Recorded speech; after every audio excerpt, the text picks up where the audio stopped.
not like hearing about judgment. Okay, I think I've got something else that I want to hand out.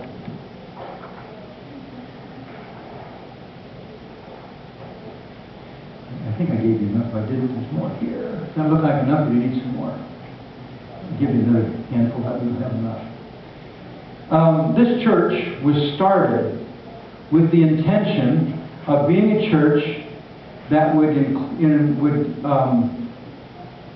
entice people to come to church that haven't been coming to church. Especially people, our first motivation was KTSY and the people that were listening there. I want to introduce you to Jessica and Rachel. I'm giving you a handout. I couldn't make it big enough to put up there on the screen, so I'm just giving you one. I just had my assistant make up some big posters, and there they are.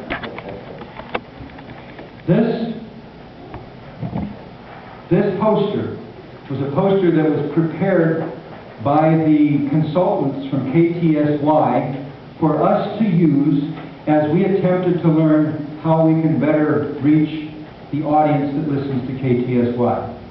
Okay? That's where this started with. I think, Brian, they had it up on a poster in the room where we were one night when we met with the operating board. I chair the KTSY operating board, the Media Ministries operating board it is now. And so I'm very privileged to do that, and I have a very strong interest in seeing us take people that are not Christians and bridge, bring them in to being Christians and have the fuller life that we experience in Jesus Christ. I'm very interested in doing that. What they've got here is two ladies, Rachel and Jessica. Both of them are 30 years of age. Jessica is probably not postmodern as much as Rachel is. Okay? Jessica is more of a traditional Christian. Rachel is more of a contemporary Christian. It's not a matter of which one is right and wrong. It's simply a matter of them having different ways of looking at things. And basically what they were telling us was that Jessica likes KTSY. Rachel will probably not listen to it. Where Jessica represents about 30% of the population of 30-year-olds, Rachel about 70%. What does that tell us with the radio station? We've got work to do that we're not doing. By the way, we're talking about, we have a new station that's supposed to go on the air in a few months. We're talking about trying to develop a station that will reach Rachel. But to do that, it's going to look way different from anything that we've ever done in the Seventh-day-Adventist Church, for sure. But look down through there.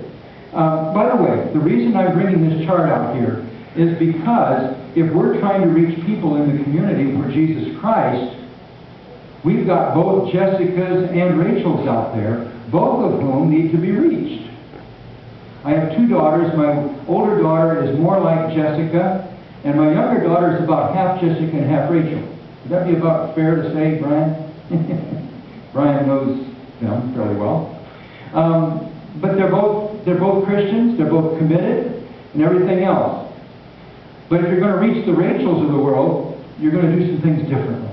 And that's the point that I would like to make. Notice that Jessica likes to listen to Christian music because she wants to feel uplifted and worshipful, because it's the right thing for a Christian to do. Some of that motivates a lot of us to come to church. Rachel, on the other hand, would listen to Christian music, but only if it was good. Really good. Okay? Jessica appreciates family-friendly, even if she doesn't have a family. Rachel protects her kids if she has them, but wants them to have a realistic view of the world, which means that sometimes they are exposed to harsh realities. And she doesn't mind it if that happens. Jessica uses words like devotionals and blessed and loves anything with a verse on it. Jessica would like Chaplain Brian. Would relate to Chaplain Brian pretty much, I think. Wouldn't she? What about Rachel, Brian? Not the way we do it at the radio station right now. Okay, yeah. I'm talking about exactly that, what we're doing right now. Rachel, on the other hand, uses words like, well, you can read those words, and sometimes worse. Okay? That's the difference. I don't like those words. I don't know. Anyway. Jessica curls her hair and wears a dress to church, whereas Rachel wears jeans to church and probably has a nose piercing or a tattoo, or at least would be okay with having either. Okay.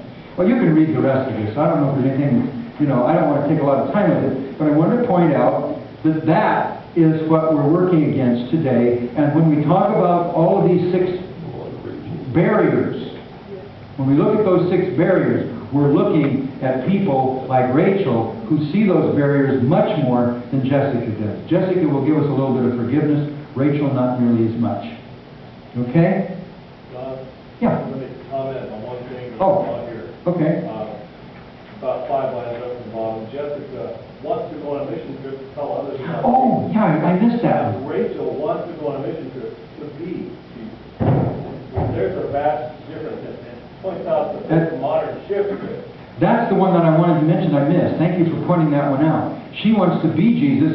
She wants to represent Him. There's a relationship factor. That's the relationship factor. It's not an intellectual thing that you go and tell them about. Not condescending with the truth. That's right. It's living it. It's living. It's mirrored up under the Blessed Devotional form by Jessica shares her faith through evangelism, sometimes even with strangers, and Rachel shares her faith by living it out and tends to talk about it only as it pertains to her real life, if it comes up. And I've talked to quite a few people who probably feel more like Rachel, but have been guilted into feeling like they need to share their faith like Jessica. They need to be out there just, you know, well, to say, Jesus loves you, did you know that? But their core says, I need to be in a relationship with someone before I talk like this. And they felt a very huge disconnect with what they felt the church telling them